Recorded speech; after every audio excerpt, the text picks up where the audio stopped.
விவசாய மக்கள் எப்படின்னா, என்னதான் முதலாளி திட்டினாலும், இல்லை சம்பளம் கம்மி பண்ணாலோ, கோவிச்சிட்டாலும், ஆனால் நம்ம மக்கள் இருக்காங்களே என்ன தெரியுமா பண்ணுவாங்க?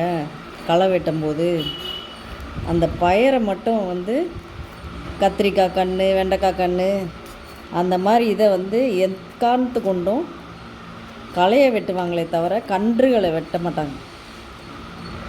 வேணும்னா லேட்டாக பண்ணுவாங்க. காசு கம்மியாக கொடுத்தாலும் அவங்க கேட்ட காசை, இல்லை வேலை சீக்கிரமாக செய்யுங்கன்னு சொல்லி முதலாளி திட்டினா அவங்க என்ன பண்ணுவாங்கன்னா, ஒரு ஏக்கரை இப்படி பேசி களை வெட்டுறாங்கன்னா அதை கொஞ்சம் டிலே பண்ணுவாங்களே தவிர அந்த கோவத்தில் கண்ணுங்களை எக்காரணத்து கொண்டும் வெட்ட மாட்டாங்க. அந்த மாதிரி களை எடுக்கிறது, அதான் களை வெட்டுறது. அந்த மாதிரி எங்கே இருக்கிற எல்லா இடத்துலையும் இப்போ சென்னைக்கு வந்துட்டா, சென்னையில் நிறைய களை முளைச்சி கிடக்குது.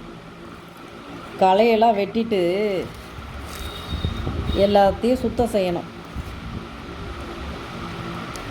அந்த மாதிரி நம்ம கிராமத்து மக்கள் எப்போயுமே நல்ல மனசுக்காரங்க. அதனால தான் நம்ம இன்னமும்